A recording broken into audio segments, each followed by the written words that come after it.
Bonjour à tous et bienvenue sur Sensationnel. Aujourd'hui un tutoriel à destination des professeurs de physique-chimie. Un tutoriel sur la conversion d'un point SWF en point exe.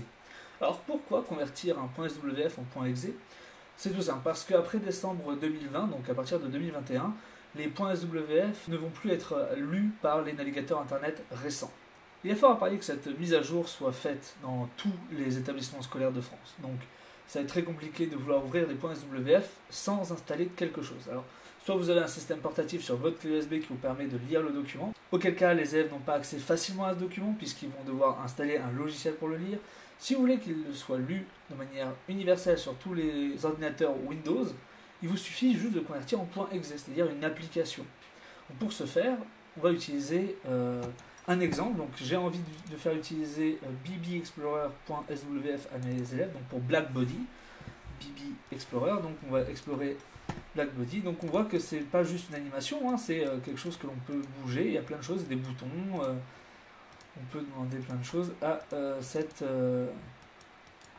application. Donc la logique voudrait que ça, je puisse le convertir en une application .exe. Donc pour ce faire, je vais sur Google et j'ai juste à taper SWF to exe. C'est pas très compliqué. On va chercher la chose qui vous demandera le moins de télécharger des choses. L'intérêt c'est d'être le plus libre possible avec cette démarche. Donc télécharger Bulrush Soft, on s'en fiche, on ne veut pas télécharger quelque chose. Chrome.google.com. Donc là c'est pareil, c'est une extension qu'on va ajouter à Google Chrome. Est-ce qu'on a besoin d'ajouter quelque chose? Non. Clubic, télécharger Flash Exe Builder. Alors ça doit très bien fonctionner, mais encore une fois c'est un truc à télécharger sur votre ordinateur qui vous permet de faire la conversion. Je vais vous montrer le truc le plus simple, c'est de prendre bulrushsoft.com, conversion online free. Donc online, ça veut dire que c'est le site web, la page web qui va tout gérer. On va dessus, il nous demande de parcourir le fichier. Je vais dans Bureau et dans mon tutoriel SWF to exe, tout simplement. Je sélectionne bbexplorer.swf, je fais convert. Et en bas, j'ai un symbole download en bleu qui vient d'apparaître. Et ça me permet de l'enregistrer dans tutoriel SWF to exe. Ok. Maintenant, j'ai un nouveau fichier qui vient d'apparaître avec la date et marqué .exe. Je le teste et on va voir ce que ça va donner. Et voilà. Donc là, c'est une application .exe qui est ouvrable par tout le monde. Tout le monde ayant un ordinateur sous la marque Microsoft Windows va pouvoir ouvrir un .exe. Et là, on va pouvoir faire exactement les mêmes choses qu'avant. Donc on va pouvoir déplacer les curseurs, appuyer sur tous les boutons qu'on veut, faire ce que j'ai fait tout à l'heure exactement. Donc ça vous permet de transformer vos points SWF en .exe. Comment récupérer des points SWF?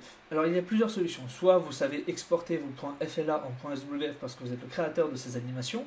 Donc personnellement c'est ce que je fais. Et du coup, puisqu'on peut exporter de FLA à SWF avec Animate ou Flash, on peut aussi exporter de FLA à .exe. Ça c'est automatique. Quand on n'a que le point SWF, on va avoir recours à cette technique-là.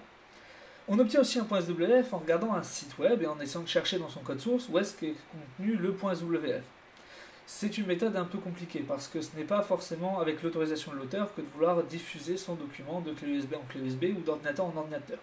Il voulait peut-être gagner un revenu par des pubs sur son site. Donc il faut toujours avoir l'autorisation de l'auteur du site pour normalement exploiter ce genre de SWF. Et sinon, il y a pas mal de sites qui proposent des SWF en téléchargement et qui donc sous-entend qu'on a le droit de les partager et de les obtenir avec nous. De toute façon, comme vous le voyez ici sur Blackbody Explorer, on a un About, on voit tout à fait qui a créé le programme et on l'en remercie bien entendu. Donc j'espère que ce tutoriel sera utile. J'ai vu qu'il y avait beaucoup de gens qui avaient des problèmes avec la simple idée de convertir un SWF en .exe. Quand vous avez une question, ne cherchez pas sous un commentaire Facebook, commencez par Google. Google est d'abord votre ami. Vous ne savez pas comment convertir quelque chose, vous demandez à Google comment ça marche. Voilà. Donc j'espère que ça a été assez clair pour vous. Je vous souhaite de bons temps de conversion, puisque vous allez en convertir pas mal, des points SWF je pense. Et je vous dis à la prochaine.